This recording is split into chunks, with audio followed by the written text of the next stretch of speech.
विदेशी व्यापार को नई ऊंचाइयों तक ले जाएगा अदानी ग्रुप का बीजिंगम बंदरगाह। जी हां दोस्तों, आपने बिल्कुल सही सुना।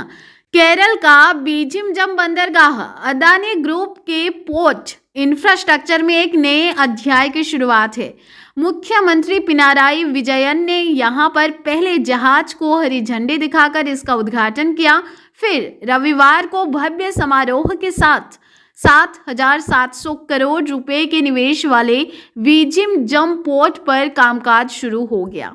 आपको बता दें कि ब्लूमबर्ग की रिपोर्ट के अनुसार पूर्वी चीन सागर से एक भारी मालवाहक जहाज जेनहुआ 15 रविवार को बीजिंगम पोर्ट पर पहुंचा, अनलोड हुआ और इसी के साथ इस पोर्ट ने भारत को दुनिया के सबसे बड़े कंटेनर जहाजों के मानचित्र पर लाकर खड़ा कर दिया। जी हाँ दोस्तों, सबसे दक्षिणी छोर पर स्थित बीजिंगम ट्रांसशिपमेंट कंटेनर पोर्ट अपनी तरह का एक अलग पोर्ट है, यानी कि डीप सी टाइप का पोर्ट है, यानी कि यहाँ पर बड़े से बड़ा जहाज आ सकता है। आपको बता दें दोस्तों कि अब तक देश में जितने भी पोर्ट हैं वो बेसिकली सैलो सी पोर्ट हैं, यानी कि ऐसे पोर्ट जो कि जहां पर पानी बहुत गहरा नहीं होता और पोर्ट्स पर बड़े जहाज नहीं आ पाते हैं।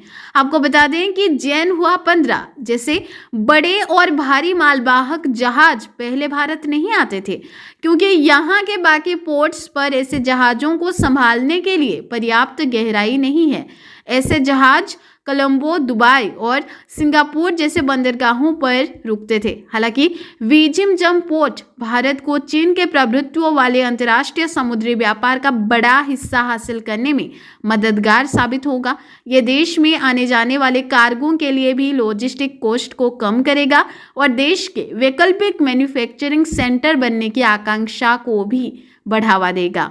हालांकि नया समुद्री टर्मिनल बीजिंगम गौतम अदानी ग्रुप की एक बड़ी उपलब्धि बताई जा रही है, जिनके पास पहले से ही पोर्ट, माइंस, एयरपोर्ट्स, बिजली और एनर्जी यूटिलिटीज सेक्टर में प्रभुत्व है ऑलरेडी।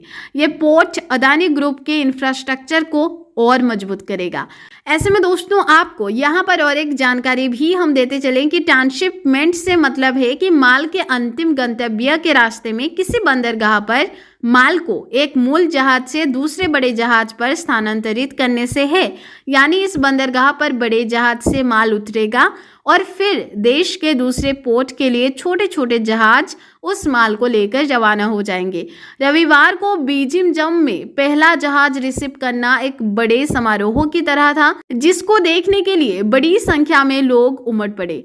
हालांकि पिनाराई विजयन के नेतृत्व वाली कम्युनिस्ट सरकार ने आम चुनाव के माहौल को देखते हुए इस कार्यक्रम को राज्य स्तरीय उत्सव में बदल दिया। मुख्यमंत्री के अलावा विधानसभा में विपक्ष के नेता वी.डी. सतीसन, विदेश राज्य मंत्री वी. मुरलीधरन, कांग्रेस सांसद शशि थरूर समेत कई बड़ी हस्तियां कार्यक्रम में शामिल हुई थी।